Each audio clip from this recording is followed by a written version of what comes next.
सज के सावर के चपया बेलू रानी दिनवे में मन का बड़ा बेलू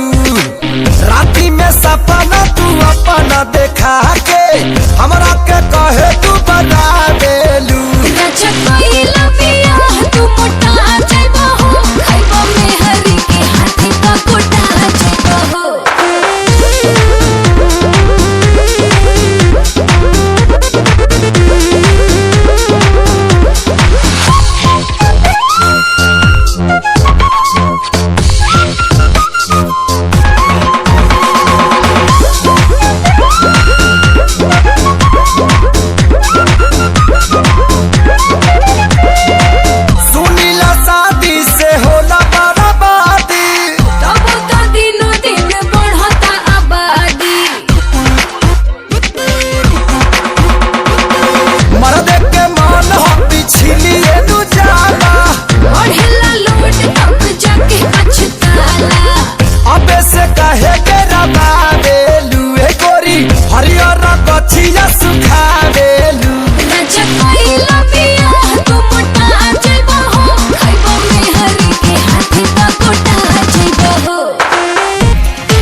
चेहरा पया हरा चला गेलू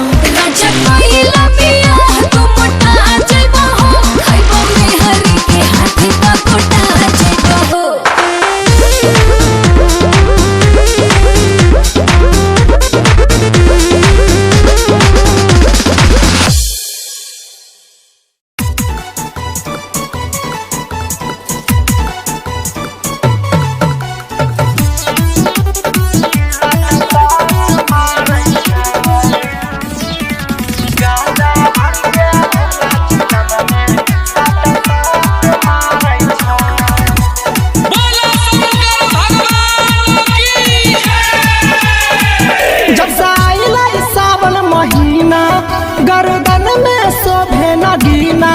जब से सावन महीना